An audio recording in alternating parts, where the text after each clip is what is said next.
வணக்கம் ஃப்ரெண்ட்ஸ். இந்த வீடியோவில் நம்ம என்ன செய்தி பார்க்க போகிறோம்னா, 2 நாட்களுக்கு முன்பு எஸ்பி வங்கி மேலாளரை அறைந்த வழக்கில் மூக்காலையுடைய மகள் கயல்விழியை கைது செய்து ஜாமீனில் அனுப்பியிருக்கிறாங்க காவல்துறையினர். இந்த செய்தி பார்த்தீங்கன்னா சோசியல் மீடியாவில் வைரலாகி வருகிறது. தொடர்ந்து அவங்க தன்னுடைய வங்கி மேலாளரை கன்னத்தில் அறைந்த வீடியோ காட்சிகள் சோசியல் மீடியாவில் வெளியாகி நிறைய நெட்டிசன்கள் மத்தியில் மிகப்பெரிய ஒரு அதிர்ச்சியும் இவங்கள் மீது எதிர்ப்பு குரலாக எழும்பியது.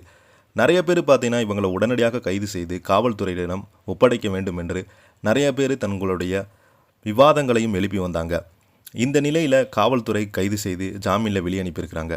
வாங்க என்ன தகவல் என்ன செய்தின்னு இந்த வீடியோவில் பார்க்கலாம்.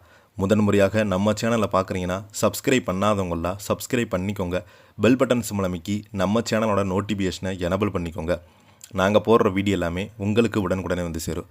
எஸ்பிஐ வங்கி மேலாளரை அறைந்த வழக்கில் மூக்கா அழகிரி மகள் கயல்விழியை கைது செய்து ஜாமீனில் விடுத்திருக்கிறாங்க காவல்துறையினர். சென்னையில் எஸ்பி வங்கி மேலாளரை அறைந்து தொடர்பாக முன்னாள் மத்திய அமைச்சர் மூக்கா அழகிரியின் மகள் கயல்விழி கைது செய்து ஜாமீனில் காவல்துறையினர் விடுவித்திருக்கிறாங்க. சென்னை அடையாரூரில் கயல்விழிக்கு சொந்தமான வணிக கட்டடத்தில் எஸ்பிஐ வங்கி கிளை இயங்கி வருகிறது.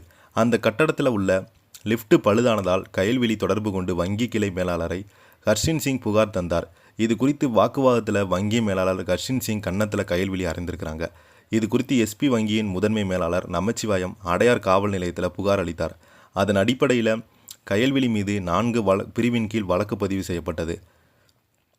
இதைத் தொடர்ந்து சாஸ்திரி நகர் காவல்துறையினர் கயல்விழிக்கு சம்மன் அனுப்பினாங்க. அதன் பேரில் ஆஜரான கயல்விழியிடம் சிசிடிவி காட்சிகள் அடிப்படையில் காவல்துறையினர் விசாரணை மேற்கொண்டாங்க. பின்பு கயல்விழி கைது செய்து காவல்துறையினர் காவல் நிலை ஜாமீனில் விடுவித்தாங்க. கயல்விழிக்கு நீதிமன்றம் மூலம் தண்டனை பெற்று தர சட்ட நடவடிக்கை மேற்கொள்ளப்பட்டு வருவதாக காவல்துறைக்கு செய்தி குறிப்பில் குறிப்பிட்டிருக்கிறாங்க.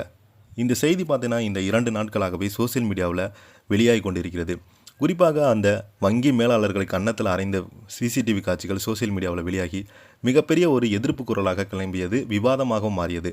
இப்போ பார்த்தீங்கன்னா காவல்துறையினர் அதுக்கு முற்றுப்புள்ளி வைத்திருக்கிறாங்க. இந்த வீடியோ பற்றி நீங்கள் என்ன நினைக்கிறீங்கன்னு கீழே உள்ள கமெண்ட் பாக்ஸில் மறக்காமல் பதிவிடுங்க. இந்த வீடியோ பிடிச்சிருந்தா லைக் பண்ணுங்கள், ஷேர் பண்ணுங்கள், கமெண்ட் பண்ணுங்கள். நன்றி, வணக்கம்.